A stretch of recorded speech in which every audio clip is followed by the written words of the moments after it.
मगध का राजा अजातशत्रु बड़ा क्रूर स्वभाव था। वह भगवान बुद्ध के कट्टर विरोधी देवदत्त का भक्त था। देवदत्त ऊपर से साधु था, परंतु उसका मन सदा नीच कर्मों की ओर ही दौड़ता था। देवदत्त की सलाह से अजातशत्रु ने अपने पिता का वध कर डाला। जब देवदत्त की मृत्यु का समाचार उसे मिला तो राजा एकदम घबरा गया। अब उसे अपने किए हुए पापों का भयंकर रूप से प्रत्यक्ष दिखाई देने लगा। प्रजा यद्यपि राजा से डरती थी, फिर भी हृदय से उसका आदर नहीं करती थी।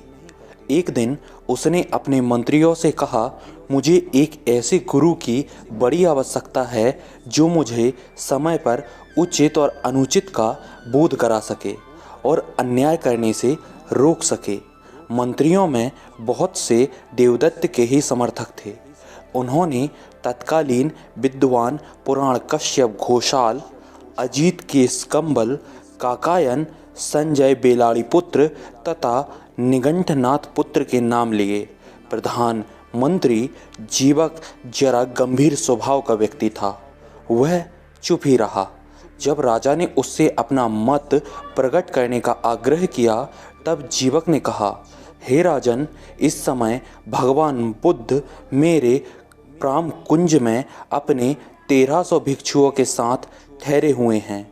मेरा विचार है कि इस समय आपको उनके उपदेशों के सिवा अन्य किसी व्यक्ति के पास शांति नहीं मिलेगी। अजातशत्रु अपने पूर्व जीवन पर पश्चाताप कर रहा था। वह अब उस पुराने मार्ग पर चलता नहीं चाहता था।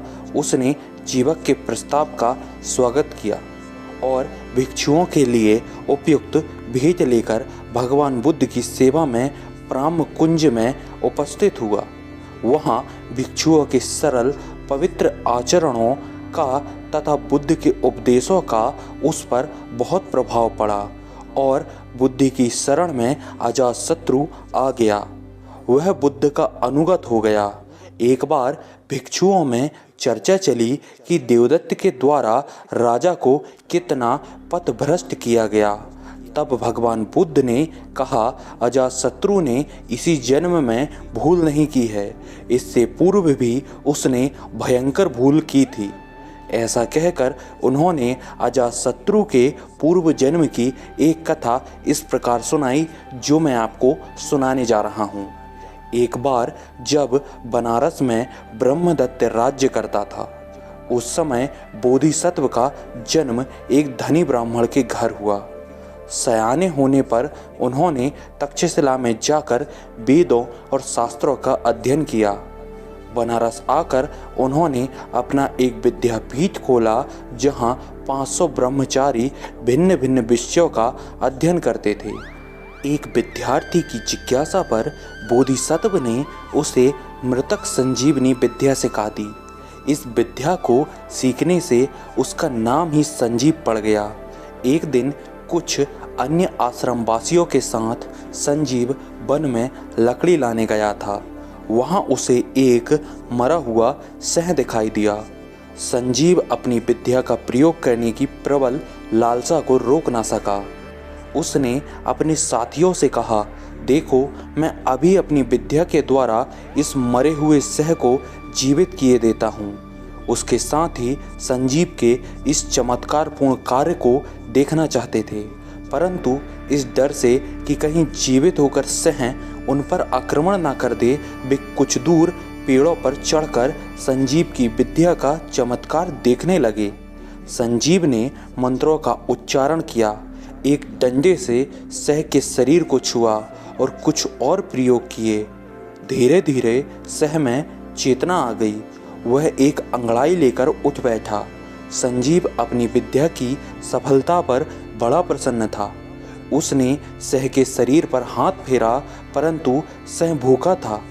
उसने भयंकर गर्जना की और संजीव को अपने मुख में दाव कर मार डाला। जब शिष्यगण लकड़ी लेकर आश्रम आए, तब उन्होंने बोधिसत्व से सब वृतांत कहा। बुद्ध की शरण में अजातशत्रु के आने की पूर्व जन्म की कहानी का अंत करते हुए तथागत ने कहा, दुष्ट से मित्रता करो, विपत्ति में उसकी सहायता करो, परंतु उस सह के समान जिसे संजीव ने पुनर्रंजीवित किया था, वह तुम्हारे उपकारों और कष्टों को भुलाकर तुम्हारा भक्षण कर जाएगा। अंत में भगवान बुद्ध ने कहा, अजातशत्रु ही पूर्व जन्म में संजीव था और इसने तब भी भयंकर भूल ही की थी। तो दोस्तों, आज की ये हमारी कहानी आपको कैसी लगी हमें कमेंट बॉक्स पर बताएं और इस वीडियो को लाइक करना बिल्कुल नहीं भूलिएगा और इस चैनल को सब्सक्राइब भी करें और मैं आप लोगों के लिए ऐसी ही अच्छी कहानियाँ लेकर आता रहूँगा। धन्यवाद।